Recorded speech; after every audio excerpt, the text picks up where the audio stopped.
सुनिए पेंशनधारकों, मोहनलाल जी जैसा कि एक 65 साल के पेंशनर्स हैं। उन्होंने पूरी उम्र नौकरी की है, मेहनत की है और हर महीना ईपीएफओ में योगदान भी दिया है। लेकिन रिटायरमेंट के समय उनकी पेंशन 1000 है। इतनी कम पेंशन से न तो अपना वो समय पर इलाज करवा पाते हैं, न तो वो अपने परिवार का गुजारा कर सकते हैं।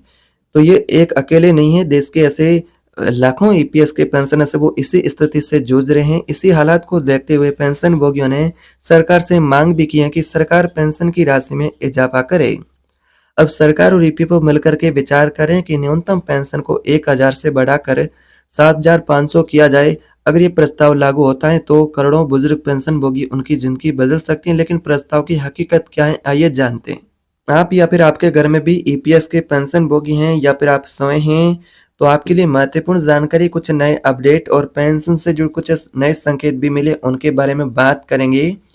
तो फिलहाल पेंशन के प्रस्ताव की हकीकत और स्थिति क्या है, मंजूरी से जुड़ी और आपकी जो अन्य मांगे हैं डीए मेडिकल से जुड़ी, उनके बारे में बात करेंगे। तो वीडियो पूरा ध्यान से देखें। चैनल पर पहली बार आए तो सब्सक्राइब कर दीजिएगा।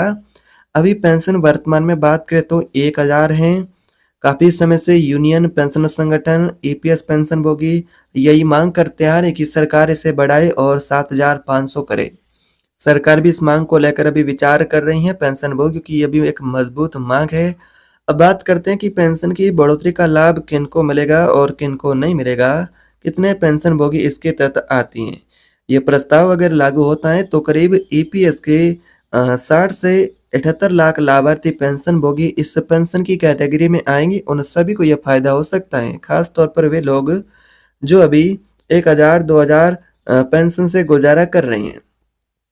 क्यों जरूरी है यह पेंशन का बदलाव? और महंगाई लगातार बढ़ रही है। बुजुर्गों की दवाइयाँ, इलाज, रोजमर्रा का खर्च 1000 पेंशन से करना संभव नहीं है। इसलिए पेंशन बढ़ाने की जरूरत है और ये जरूरत बार बार पेंशनभोगी सरकार से पूरा करने को लेकर मांग कर रहे हैं। ऐसे में पेंशन के बजट का कैसे होगा इंतजाम? सरकार और ईपीएफओ मिलकर के इस पर विचार भी कर रहे हैं कि अतिरिक्त बोझ का वित्तीय इंतजाम कैसे होगा, पेंशन धारकों को पेंशन कितनी दी जाए, कौन कौन सी साथ में सुविधाएं दी जाए। जो पेंशनर्स की मांग है वो भी एक जायज मांग है। और मंजूरी की प्रस्ताव की स्थिति के बारे में बात करें तो प्रस्ताव क्या मंजूरी की स्थिति में है, यानी कि प्रस्ताव क्या मंजूर होने वाला है उस स्थिति में है। अभी तक श्रम मंत्रालय, वित्त मंत्रालय और केंद्रीय न्यासी बोर्ड सीबीट से पेंशन को जो प्रस्ताव था पेंशन को लेकर, उस प्रस्ताव को अभी मंजूरी मिलना बाकी है। अंतिम मंजूरी अभी लंबित है। संसद की स्थायी समिति और कई यूनियन ने भी पेंशन बढ़ाने की सिफारिश भी की है। और आगे क्या पेंशन को लेकर हो सकता है, क्या संकेत मिले हैं? आने वाले समय में इस प्रस्ताव पर बड़ा फैसला भी लिया जा सकता है।